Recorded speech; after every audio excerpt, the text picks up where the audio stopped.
Woman abandons two dogs on the highway, but what happens minutes later?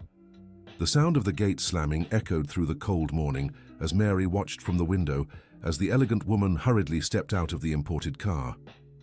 Even from a distance, she could see the woman carrying a cardboard box that looked heavy. The 68-year-old neighbor adjusted her glasses, curious about the unusual activity on the road that passed by her country house in the rural area near Aspen. What Mary didn't expect was to see the woman open the box and pull out two chocolate-colored puppy dogs, placing them on the icy pavement of the highway. The little Labradors, who couldn't have been more than 2 months old, looked confused as the woman rushed back to the car, leaving them alone on the cold asphalt. "Good heavens!" Mary shouted, dropping her coffee cup, which shattered on the kitchen floor. Without a second thought, the retiree ran outside, crossing the wooden gate that separated her property from the road. The biting January wind made her grey hair dance as she approached the shivering, frightened puppies. "Easy now, little ones," Mary murmured, kneeling on the frozen pavement. "Auntie's here." The two puppies stared at her with big, scared eyes. The smaller one, with a white patch on its chest, huddled closer to its bigger brother when they heard the sound of a truck approaching in the distance. Mary's heart raced. The highway, though not heavily trafficked, was used by trucks delivering goods to the mountain region. In just a few minutes, those helpless little creatures could be run over. She scooped both puppies into her arms, feeling how violently they trembled. Their tiny paws were ice cold, and one of them whimpered softly, as if calling for a mother who would never return. "Don't worry," Mary said, holding them close to her chest to warm them. "You're safe now." Back inside, Mary placed the puppies in the warm kitchen near the wood stove that kept the room cozy. She grabbed 2 old towels and wrapped each of them up, watching as they gradually stopped shaking. The smaller one, whom she decided to call Honey because its fur reminded her of the sweet treat, struggled to stand. Its hind legs seemed weak, and Mary noticed it dragged one paw slightly. The bigger one, whom she named Duke for his expressive brown eyes, appeared more alert, but kept sniffing around the kitchen, clearly searching for food. Mary opened the fridge and poured some warm milk into 2 shallow dishes. The puppies drank eagerly, as if they hadn't eaten in days. This confirmed her suspicion that they hadn't just been abandoned that moment, they had likely been neglected before. As she watched them eat, Mary felt a mix of anger and determination rise in her chest. How could anyone be so cruel? How could someone leave 2 helpless creatures on a freezing highway? She picked up the landline and dialed her daughter Jennifer, who lived in the city. "Sweetheart, I need your help," Mary said as soon as Jennifer answered. "I just rescued 2 puppies that were abandoned right outside the house." "Mom, are you sure they were abandoned?" Jennifer asked, her voice laced with concern. "Maybe they just got lost. I saw the woman with my own eyes, Jennifer. She stopped the car, took them out of a box and left," Mary explained, watching Honey try to move closer to her brother, but wobbling slightly. "So now what, Mom? What are you going to do?" Mary sighed, looking at the 2 puppies now curled up together in the towels. "I don't know yet, but I can't just leave them here without doing something. I'm going to find help." After hanging up, Mary called the nearest veterinarian, Dr. Johnson, who practiced in the town of Aspen. "Dr. Johnson, it's Mary from the country house on the old road. I need an urgent appointment for 2 puppies I just rescued." "Of course, Mrs. Mary. Can you bring them in this afternoon? I have an opening at 3 o'clock. "The problem is I don't have a car, Doctor. My husband took our pickup truck to New York yesterday." "I understand. Leave it to me. I'll see if I can find someone to pick them up." While she waited, Mary observed the puppies more closely. Honey definitely had some issue with her hind legs, and both were thinner than they should be for their age. Their fur, though beautiful, was dull, indicating poor nutrition. Duke woke up first and began exploring the kitchen, sniffing every corner. When he got near the wood stove, he lay down beside it, enjoying the warmth. Honey tried to follow her brother, but her legs didn't fully cooperate, making her stumble. Mary felt her heart tighten. This little one needed special care, and she had no idea how much it would cost or if she could afford the treatment. The phone rang, interrupting her thoughts. "Mrs. Mary, this is Robert from the gas station. Dr. Johnson asked me to pick you up and the puppies. Can I come by in an hour? Of course, Robert, thank you so much.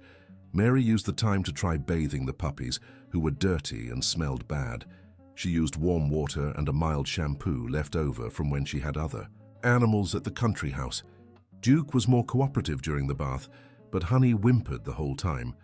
Her hind legs seemed to cause discomfort, and Mary noticed she avoided putting weight on one of them. Dear listener, if you're enjoying the story, take a moment to like and especially subscribe to the channel. It helps us a lot as we're just starting out. Now continuing, after drying them both with clean towels, Mary prepared a box with a blanket to transport them. She also put in a water bottle and some crushed biscuits in case they got hungry during the trip. Robert arrived promptly, driving an old but well-maintained pickup truck. He was a middle-aged man, known in the area for his willingness to help those in need. "Wow, they're really tiny," Robert commented when he saw the puppies in the box. What kind of heartless person would do something like this? On the way to the veterinary clinic, Mary told Robert everything she had witnessed. He shook his head, outraged. "There are a lot of bad people in the world, Mrs. Mary, but you were an angel to these little ones." At the clinic, Dr. Johnson carefully examined both puppies. He was a man around 50 years old, with graying hair and gentle hands that calmed the animals. "Both are malnourished," the vet explained after the initial checkup. "They were probably weaned too early and didn't get proper nutrition." Mary watched as he examined Honey more thoroughly, carefully handling the puppy's hind legs. "And the issue with her legs?" Dr. Johnson sighed before answering. "It's congenital dysplasia. It's not severe, but she'll need physical therapy and possibly surgery in the future. She'll also need special food and supplements. How much will that cost, doctor?" "To start, they need vaccines, deworming and medicated food. That would be about $400 for both. Honey's treatment will be more specific." Mary's stomach tightened. Her retirement was modest, just minimum wage, and she was still helping support her daughter Jennifer, who had been unemployed for months. "Can I pay in installments, doctor?" "Of course, Mrs. Mary. I know you've always been responsible with your commitments." After receiving the first vaccines and medications, Mary and Robert returned to the country house with the puppies. During the trip, Mary mentally planned how she would reorganize her finances to care for the two. At home, she prepared a special spot on the enclosed porch with blankets and an improvised litter box. The puppies seemed calmer and began exploring their new surroundings. Duke adapted quickly, playing with a sock ball Mary had improvised. Honey remained quieter, watching his brother play, his physical limitations already evident. That night, Mary barely slept. She checked on the puppies every hour, fearing something might happen. Around 3 in the morning, she heard Honey whimpering softly. She got up and found the puppy trying to move but clearly in pain.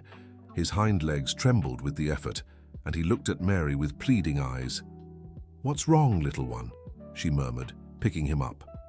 Honey nestled against her, chest stopping his whimpers. Mary realized he just wanted comfort, someone to reassure him he wasn't alone. She spent the rest of the early morning on the porch, with Honey in her arms and Duke sleeping at her feet. Watching the stars through the window, Mary made a silent promise.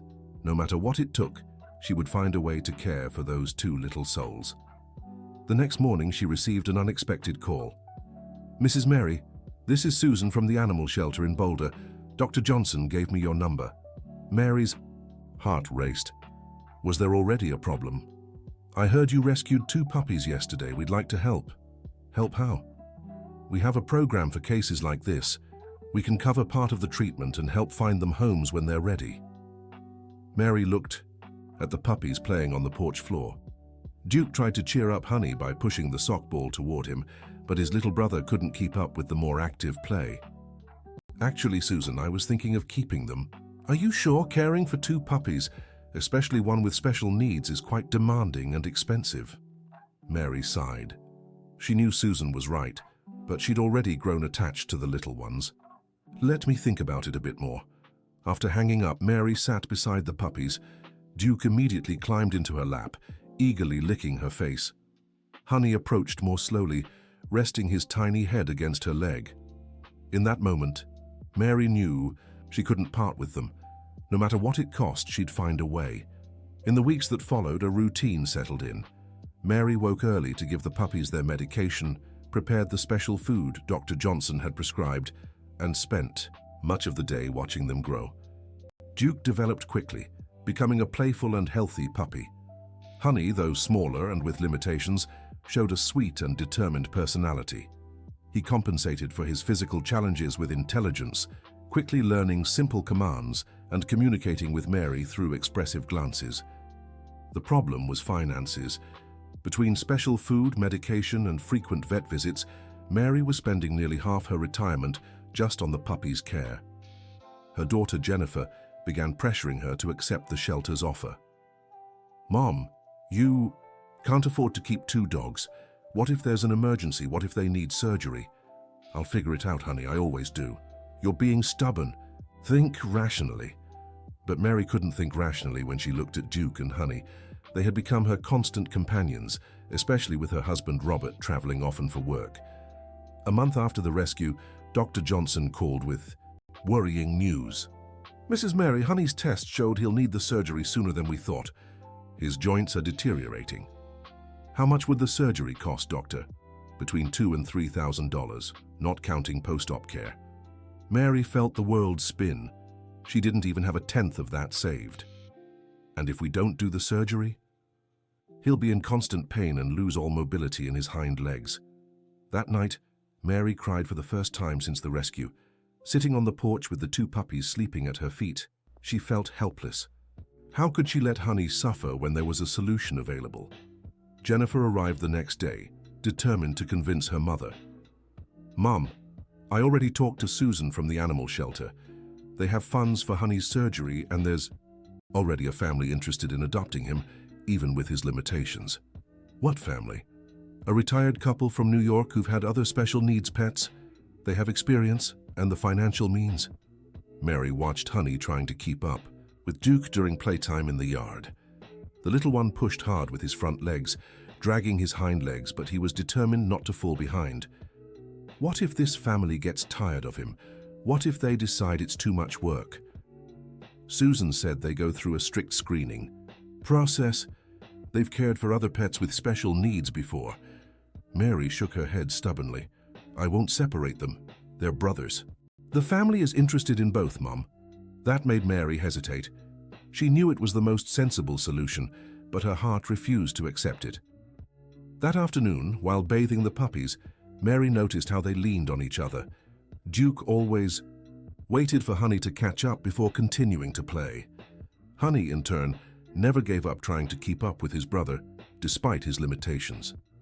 Dr. Johnson's call the following week brought greater urgency. "Mrs. Mary, we can't delay any longer. Honey is starting to limp noticeably, and I've noticed he's avoiding movement. The pain is increasing." "Doctor, I need more time to get the money." "I understand, but he's suffering. Every day we wait increases the risk of permanent damage." Mary hung up heartbroken. That afternoon she watched Honey more closely and confirmed the vet's words. The puppy, who used to try keeping up with Duke in every game, now spent most of his time lying down. When Duke tried to get him to play, Honey only wagged his tail but didn't get up. His expressive eyes looked sad, and Mary realized he was hiding his pain to spare her worry. That night, Mary made the hardest decision of her life. She called Susan. "Susan, it's Mary, about that family interested in the puppies." "They're still interested, Mary. In fact, they're eager to meet them." "When could they come?" "Tomorrow, if you agree. Dr. Williams, the husband, is a retired vet. He wants to examine Honey personally before the surgery." Mary looked at the 2 puppies sleeping together in their makeshift bed. Duke had a little paw over Honey, as if protecting his little brother even in sleep. "All right, you can schedule it." The next morning, Mary woke up earlier than usual. She bathed the puppies, brushed their fur until it shone, and packed their favorite things: the sock ball Duke loved and the small blanket Honey liked to lie on. The couple arrived promptly at 10. Dr. Williams was a tall, kind man around 65, with completely white hair and experienced hands. His wife, Mrs. Margaret, was the same age and radiated warmth. "So these are the famous Duke and Honey," said Mrs. Margaret, kneeling to greet the puppies. Duke, always more sociable, approached immediately, sniffing the outstretched hands and allowing her to pet him. Honey remained more cautious, watching from a distance.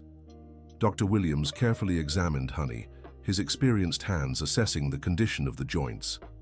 "It's definitely dysplasia, but operable," he confirmed. "I know the surgeon who performs this type of procedure. Dr. Thompson is excellent." "Are you really able to cover all the costs?" asked Mary, still hesitant. "Mrs. Margaret, we've been caring for special animals for over 20 years, explained Mrs. Margaret. "Our last little dog, Rex, had spinal issues. He lived happily for 8 years after the surgery." Dr. Williams continued examining Honey, who gradually calmed under his gentle touch. "This little one has a strong spirit. I can see it in his eyes. He'll recover very well from the surgery." Mary watched the interaction between the couple and the puppies. It was clear they knew how to handle animals and genuinely cared. "And Duke, wouldn't it be better to separate them? A normal dog would be easier." "Not at all," said Mrs. Margaret firmly. "They're family. We would never separate them."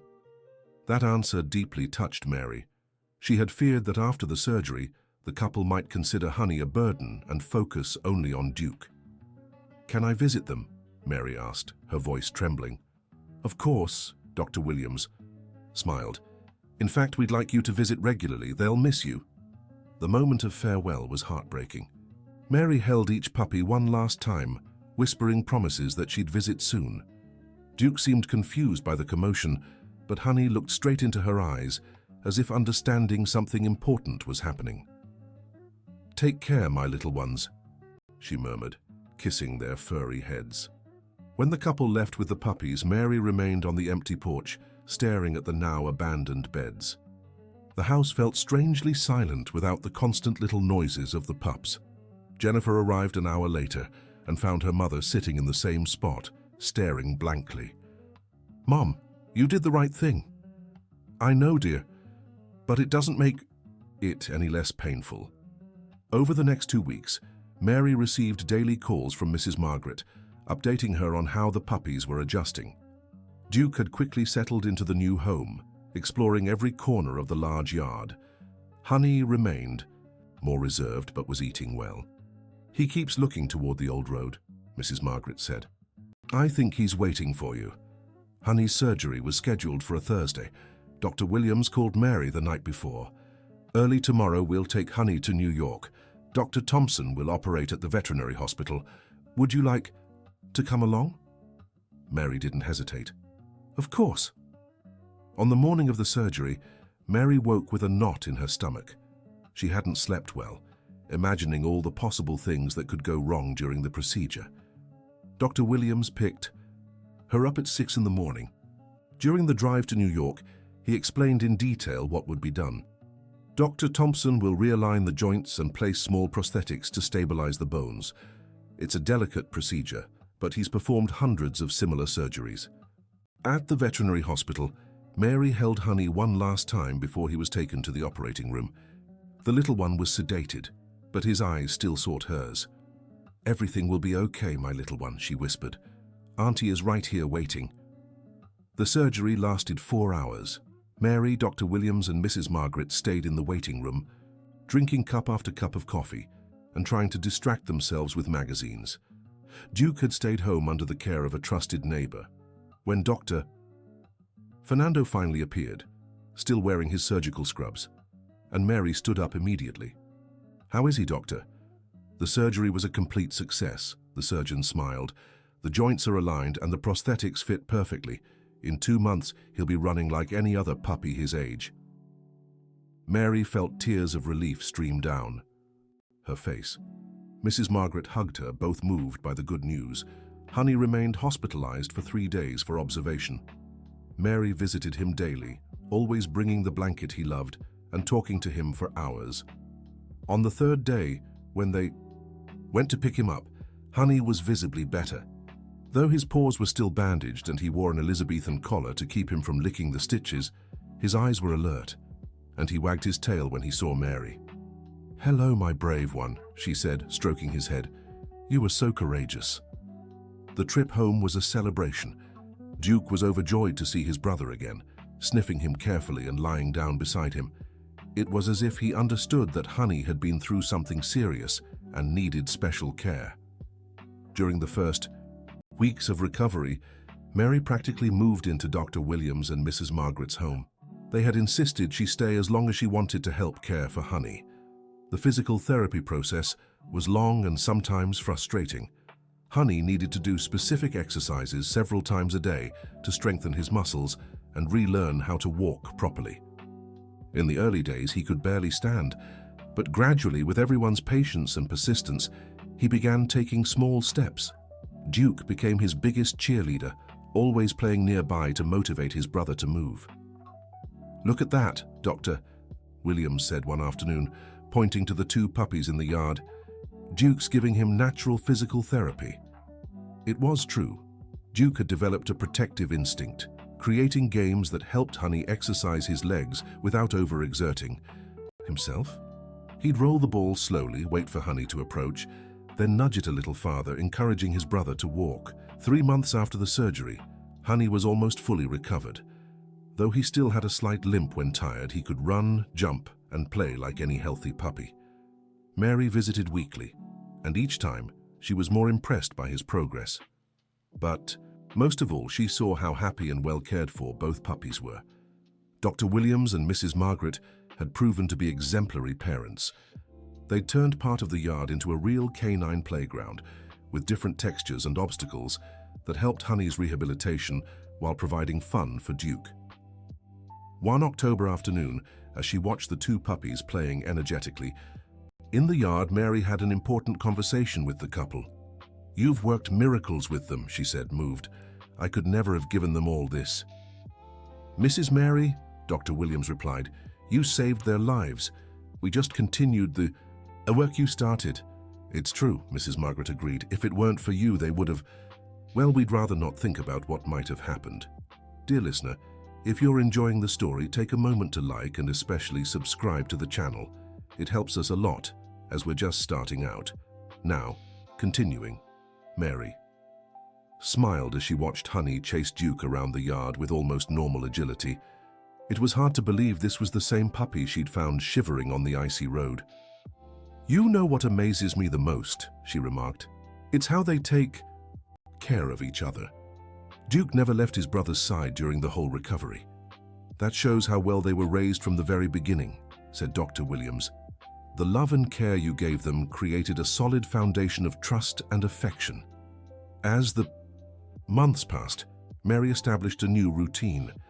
She visited the puppies every Wednesday and Saturday, always bringing a special treat. They greeted her with excitement, as if they understood she had been pivotal in their lives. During one of these visits, Mrs. Margaret made an unexpected proposal. "Mary, we've been talking and would like to make you an offer." "What offer?" "How would you feel about moving here? We have a guest house we never use. You could live here and help take care of them." Mary was surprised by the offer. "That's very generous, but I don't want to be a burden." "A burden?" Dr. Williams laughed. "You'd be a blessing. We're getting older, and it would be wonderful to have someone who loves the dogs as much as we do, to share the responsibilities." Mary considered the proposal.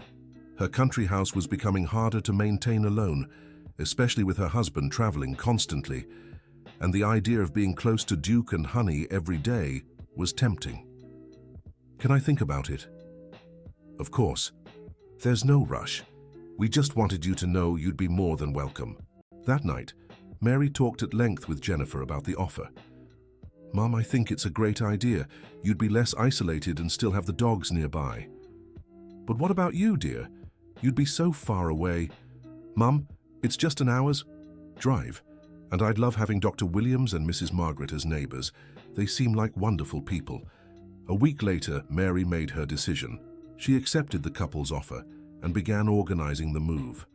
The transition was surprisingly smooth. The guest house was small but cozy, with its own garden that connected to the main yard where the dogs played. Dr. Williams and Mrs. Margaret turned out to be perfect companions. The three of them established a harmonious routine, sharing the care of Duke and Honey, and discovering they had much in common beyond their love for animals. Mary took on the morning duties, preparing the dogs' meals and supervising Honey's exercises. Dr. Williams handled the medical aspects and regular checkups, while Mrs. Margaret took care of baths and grooming. Duke and Honey thrived in this environment full of love and attention. Both grew into healthy, well-balanced adult dogs. Honey, despite the surgery, only developed a slight limp when very tired, but it never stopped him from joining Duke in all their adventures. The backyard became a true canine paradise. Dr. Williams built a small artificial pond where the two dogs loved to cool off in the summer. Mrs. Margaret planted a vegetable garden the dogs inspected daily, always hoping to find a buried carrot. Mary discovered she had a natural talent for training dogs. Honey and Duke learned an impressive variety of commands and tricks under her guidance. Most importantly, they developed obedience based on love and respect, never fear. 2 years after the rescue, on a winter afternoon much like the one when it all began, Mary sat on the porch, watching the two dogs play, when Dr. Williams approached with a serious expression. "Mary, I need to tell you something. We found out who the woman was who abandoned Duke and Honey." Mary's stomach tightened. Over the years, she'd tried not to dwell on that person, focusing instead on the dog's happy present. "How did you find out?" "Dr. Johnson told me. She showed up at the clinic last week with 2 other puppies wanting to surrender them because they were too much work." Mary felt a wave of indignation. "And he took them?" "No. Dr. Johnson refused and said he knew a better place for them. He sent the puppies to a trusted shelter and asked her some questions. She discovered that she does this regularly, buys cheap puppies, and then gets rid of them when they grow a bit." "What a horrible person," murmured Mary, looking at Duke and Honey, who were dozing peacefully in the sun. The worst part is she admitted to abandoning a few others on the road when she couldn't get rid of them any other way. Apparently, Duke and Honey weren't isolated cases. Mary felt a mix of anger and sadness. How many other animals had suffered at that woman's hands? How many hadn't been lucky enough to be found in time? Can we do anything? Dr. Johnson has already spoken to the local authorities. They'll investigate and try to stop her from continuing this practice. That night, Mary reflected on the journey that had begun on that cold January morning. If she hadn't looked out the window at just the right moment, if she hadn't decided to run to the road, Duke and Honey probably wouldn't have survived. But they didn't just survive, they thrived. They became happy, healthy, and loved dogs, and in the process they created a human family united by the love they shared for them.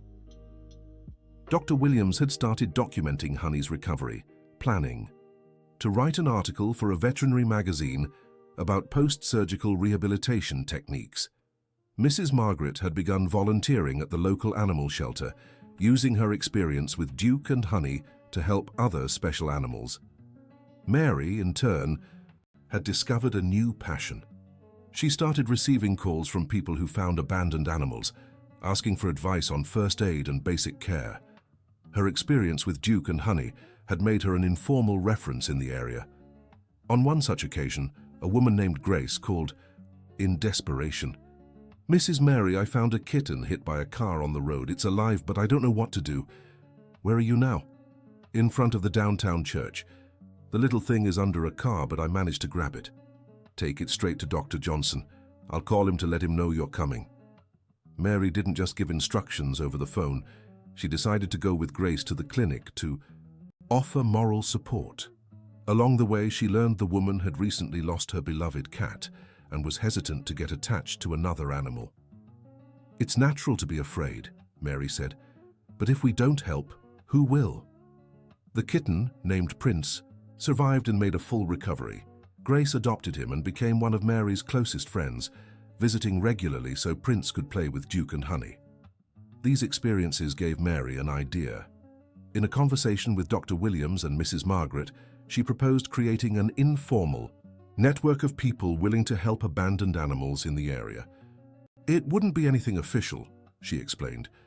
"Just a group of people who know each other and can count on one another when an urgent case comes up." "That's a brilliant idea," said Dr. Williams. "I could provide basic veterinary advice. Margaret could help with foster homes, and I'd coordinate everything, Mary added. I already have a list of at least 10 people who've shown interest in helping. The network grew organically. Dr. Johnson joined as the lead veterinary consultant. Robert, from the gas station, offered free transport for emergencies. Susan, from the Boulder shelter, began collaborating on more complex cases. In no time, they were rescuing and rehabilitating an average of 1 animal a week. Cases like Duke and Honey's became less rare as more people became aware of the importance of acting when they saw abandonment situations. Mary became known in the area as the woman for abandoned animals. Her little guest house occasionally housed injured cats or orphaned puppies temporarily, always under Dr. Williams's veterinary supervision. Duke and Honey adapted perfectly to this constant flow of new guests. They seemed to understand they were helping other animals who had gone through experiences similar to theirs. Duke became especially protective of smaller puppies, while Honey, with her gentle nature, had a calming effect on traumatized animals. One spring afternoon, exactly 3 years after the original rescue, Mary received a call that left her in shock. "Mrs. Mary, this is Sheriff Anderson from the Aspen Police Station." Mary felt her heart race. Calls from authorities always made her nervous. "Yes, Sheriff, we have a case here that might interest you. We've arrested a woman for animal cruelty, and we discovered she's the same one who abandoned those 2 dogs you rescued 3 years ago." Mary gripped the phone tightly. "What do you mean, arrested?" "She was caught abandoning a litter of 6 puppies on a dirt road. This time a highway patrol saw the act and detained her in the act. And the puppies? They're fine. They've already been taken for veterinary care. But we'd like you to testify about the case of the 2 dogs you rescued. It could help establish a pattern of criminal behavior." Mary agreed to testify, though the idea of revisiting that whole situation made her uncomfortable. On the scheduled day, she went to the police station accompanied by Dr. Williams for moral support. Sheriff Anderson was a serious man, but showed genuine concern for animal welfare. "Mrs. Mary, your testimony could be crucial in securing a harsher sentence. We've discovered this woman has abandoned at least 15 litters in the last 5 years." Mary felt sick hearing the number. 15 litters? How many animals does that represent? Between 60 and 80 puppies, we estimate. Obviously, not all of them survived. As she gave her testimony, Mary mentally relived that cold morning when she saw Duke and Honey being abandoned. The difference was that now she knew it hadn't been an isolated incident, but part of a cruel and deliberate pattern.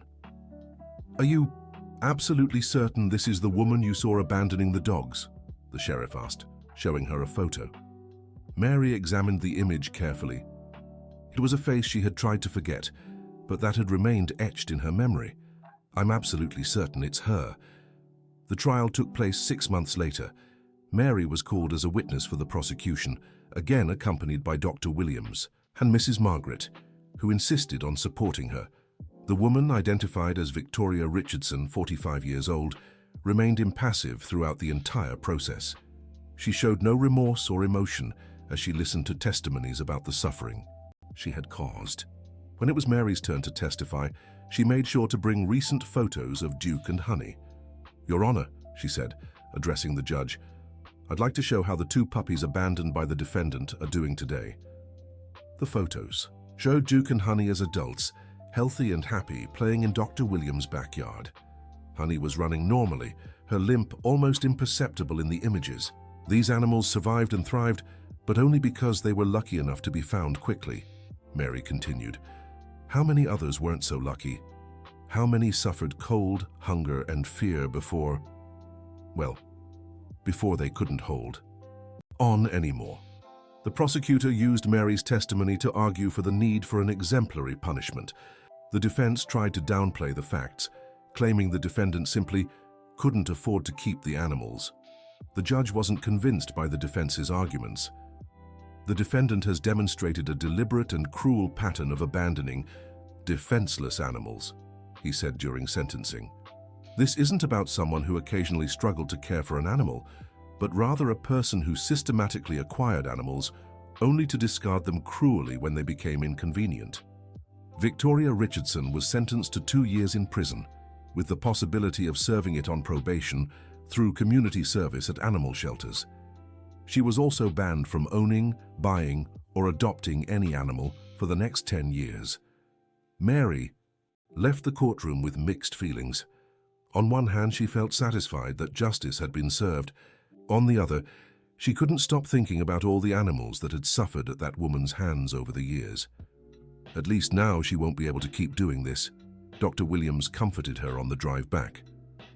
That's true, Mary agreed, and maybe this case will set an example for others who might think of doing the same thing. Indeed, the case made waves in the region.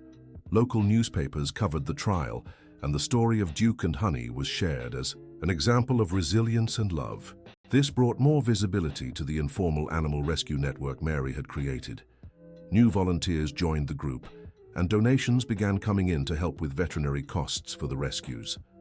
A local business owner, moved by the story, offered a plot of land to build a small temporary shelter. Mary, now nearly 72, found herself at the center of a movement bigger than she'd ever imagined. What had started as an instinctive act of compassion had grown into an organized network that had already saved over 50 animals. Duke and Honey, now 5 years old, remained symbols of hope for all the new rescues. Their story was shared with families interested in adoption, showing that even animals with special needs could live full, happy lives. Honey had become an informal therapy dog. His patient and gentle nature made him perfect for helping socialize traumatized animals. Dr. Williams often brought him along to meet new rescues, and his calm presence had a remarkably soothing effect. Duke, meanwhile, had taken on the role of the group's ambassador dog. His outgoing, friendly personality made him ideal for awareness events and adoption campaigns. He attended adoption fairs, always drawing crowds with his contagious joy. One special afternoon, Mary organized a celebration to mark the 5th anniversary of Duke and Honey's rescue. She invited all the members of the rescue network, families who had adopted animals through the group, and other friends who had joined the cause over the years. The party took place in Dr. Williams and Mrs. Margaret's backyard, decorated with colorful banners and tables full of food. Duke and Honey moved among the guests like true hosts, greeting everyone with enthusiasm. Dr. Johnson gave an emotional speech about how Mary's initiative had changed the reality for abandoned animals in the area. Susan from the Boulder shelter shared statistics showing how the number of animals found in critical condition had dropped significantly. All of this started with one woman who refused to pretend she didn't see 2 puppies being abandoned, Susan said. Mary taught us that each of us has the power to make a difference. When it was Mary's turn to speak, she stood up with Duke at her feet and Honey leaning against her leg, as they always did when they sensed she needed support. When I saw these 2 little ones on that cold morning, I never imagined they would change not just my life, but so many others, she began, her voice trembling with emotion. Duke and Honey taught me that love knows no limitations. That family isn't about blood or origin, but about choosing to care for one another, that every life has value, no matter how small or seemingly imperfect it may seem. She looked around, seeing the faces of people who had become her extended family through their shared love for animals. Most importantly, they taught me that a single act of compassion can create ripples that spread far beyond what we can imagine.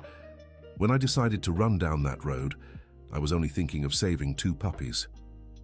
I didn't know I was planting seeds for something much greater. The audience applauded warmly, but Mary wasn't finished.